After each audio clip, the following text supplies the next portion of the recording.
آقا کریم نے صفوں کو سیدھا کرنے کی تلقین کرتے ہوئے کہا کہ مت سمجھنا کہ میں صرف آگے دیکھ رہا ہوں، میں آگے بھی دیکھ رہا ہوں، میں پیچھے بھی دیکھ رہا ہوں، تمہارے رکوعوں کو بھی دیکھ رہا ہوں اور دلوں میں پیدا ہونے والے خشوعوں کو بھی دیکھ رہا ہوں۔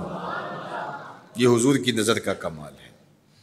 اور حضرت عبداللہ ابن عباس رضی اللہ تعالیٰ عنہ فرماتے ہیں کان رسول اللہ صلی اللہ علیہ وآلہ وسلم یرا فی اللیل فی الظلمہ کما یرا فی النہار فی الضوء۔ حضور رات کی تاریکی میں یوں دیکھتے تھے جس طرح دن کے اجالے میں دیکھتے تھے۔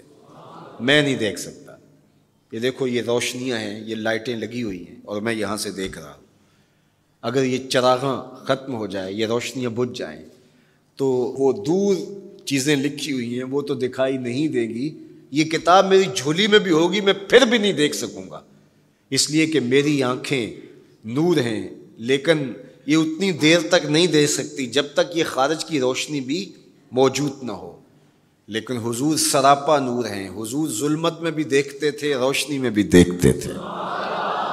چونکہ میری آنکھیں ان روشنیوں کی محتاج ہیں، کائنات کی ساری روشنیاں شمس و قمر بھی میرے حضور کے محتاج ہیں، اس لیے حضور علیہ الصلوۃ والسلام شمس و قمر کی روشنی کے محتاج نہیں تھے۔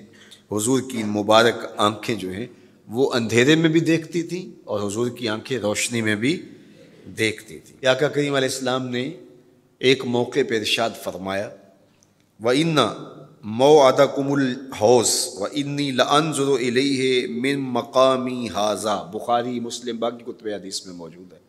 فرمایا کہ تمہارا جو حوض کوثر پر وعدہ ہے جہاں میں تمہیں جام بھر بھر کے دوں گا، فرمایا میں یہاں کھڑا ہوں اور یہاں کھڑے ہو کے اس کو دیکھ رہا ہوں۔ حضور یہاں کھڑے ہیں اور وہاں دیکھ رہے ہیں۔ ایک دن حضور صلاۃ الاستسقاء پڑھا رہے تھے، جب بارش نہ ہو رہی ہو تو اس کی جو نماز پڑھائی جاتی ہے اللہ کے حضور دعا کرنے کے لیے تو اس کو صلاۃ الاستسقاء کہا جاتا ہے۔ ام المومنین سیدہ عائشہ رضی اللہ تعالیٰ عنہا سے مروی ہے۔ تو نماز پڑھاتے پڑھاتے حضور نے ہاتھ آگے کیا پھر پیچھے کھینچ لیا، تو عمومی طور پہ ایسا نہیں ہوتا۔ تو صحابہ نے جب دیکھا تو بعد میں کسی نے پوچھا حضور آج نماز میں آپ نے ہاتھ آگے بڑھایا اور پیچھے کھینچ لیا، مجھے بتائیے کہ حالت نماز میں نظر کہاں ہونی چاہیے؟ جائے سجدہ پہ ہونی چاہیے نا، لیکن صحابہ حضور کو دیکھ رہے ہیں۔ اللہ اکبر۔ صحابہ سے کسی نے پوچھا کہ تم بتاؤ ظہر اور عصر کی نمازوں میں حضور قرات کرتے تھے؟ کہاں کرتے تھے؟ بخاری میں۔ تمہیں کیسے پتہ ہے کرتے تھے؟ کہا نحن نعلم باضطراب لحیتہ، ہم حضور کی مبارک داڑھی کی جنبش سے اندازہ کرتے تھے کہ قرات ہو رہی ہے۔ معلوم ہوا نماز بھی چلتی رہتی تھی، رخ محبوب کی دید بھی ہوتی رہتی تھی۔ اور اقبال کہتا ہے شوق تیرا اگر نہ ہو میری نماز کا امام، میرا رکوع بھی حجاب میرا سجود بھی حجاب۔ اللہ اکبر۔ تو حضور نے ہاتھ آگے بڑھایا اور پھر کھینچ لیا۔ پوچھا گیا حضور یہ آج نماز میں ایک نئی چیز ہم نے دیکھی، آپ نے ہاتھ آگے بڑھایا پھر کھینچ لیا؟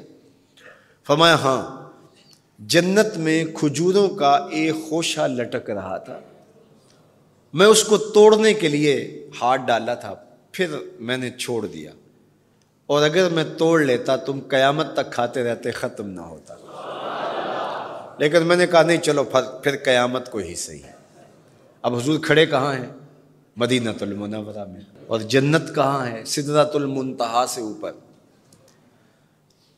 سر پٹ گھوڑا دوڑے اور تیز رفتار گھوڑا، تازی گھوڑا، 500 سال دوڑنے کے بعد پہلے آسمان تک پہنچے، پھر اتنی موٹائی آسمان کی، پھر دوسرا آسمان، پھر تیسرا آسمان، درمیان میں پھر خلائیں بھی، پھر وہاں سے 7 آسمانوں کے بعد کہیں سدرۃ المنتہا، اور قرآن بتاتا ہے کہ جنت بھی سدرۃ المنتہا کے پاس ہے، پھر آگے جنت، اور جنت کے جو درخت ہیں وہ 70,000 سال کی اونچائی پر ہیں، وہاں لٹکتی ہوئی کھجوروں کے خوشے، اور حضور علیہ السلام نے یہاں کھڑے ہو کے ہاتھ بڑھایا اور وہاں حضور کا ہاتھ پہنچ گیا۔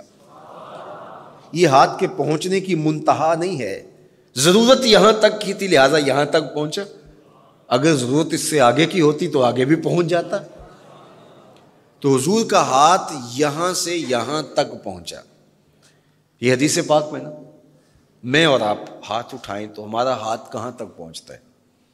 5 فٹ قد ہے تو 3 فٹ اوپر ہاتھ پہنچ جائے گا، تو ہمارا ہاتھ 8 فٹ تک پہنچے گا، زمین سے 8 فٹ تک. چلو کسی کا 9 فٹ تک پہنچے گا، کچھ چھلانگ لگا کے اچھل کے اوپر لے جائے گا تو 10 فٹ تک پہنچ جائے گا. البتہ ہماری نظر بہت تیز ہے. ہماری نظر پہلے آسمان کے ٹمٹماتے ہوئے ستارے دیکھتی، دوسرے آسمان کے ستارے بھی دکھائی دیتے ہیں، تیسرے آسمان کے ستارے، چاند سورج میں دکھائی دیتا ہے. ہمارا ہاتھ 3 فٹ تک یا 10 فٹ تک پہنچتا ہے، نظر تیسرے آسمان تک پہنچتی ہے. اور جس کا ہاتھ جنت تک پہنچتا ہے اس کی نگاہ کہاں تک پہنچتی ہوگی، اس کی نظر کا کمال کیا ہوگا. اس لیے فرمایا انی ارا ما لا ترون واسمع ما لا تسمعون. جو میں دیکھتا ہوں وہ تم نہیں دیکھتے، جو میں سنتا ہوں وہ تم نہیں سنتے. اپنے حواس کو نبی کے حواس پر قیاس کرنا یا نبی کے حواس کو اپنے حواس پہ قیاس کرنا سوائے جہالت کے اور کچھ نہیں ہے. چے نسبت خاک را بعالم پاک، کہاں ہم کہاں ان کی ذاتیں بابرکات. اس لیے فرمایا انی ارا ما لا ترون واسمع ما لا، جو میں دیکھتا ہوں وہ تم نہیں دیکھتے، اور جو میں سنتا ہوں وہ تم نہیں سنتے. اللہ اکبر. ہماری آنکھیں تو چمکتے ہوئے سورج کو دوپہر کے وقت نہ دیکھ پائیں، چندھیا جائیں، آنکھوں میں پانی اترنے لگے، اور محبوب کی آنکھیں بے حجاب دیدار رب کریں. اور قرآن کہے ما زاغ البصر وما، آنکھ چندھیائی بھی نہیں اور حد ادب سے تجاوز بھی نہیں کیا. فوجدت أني خاسر فتلك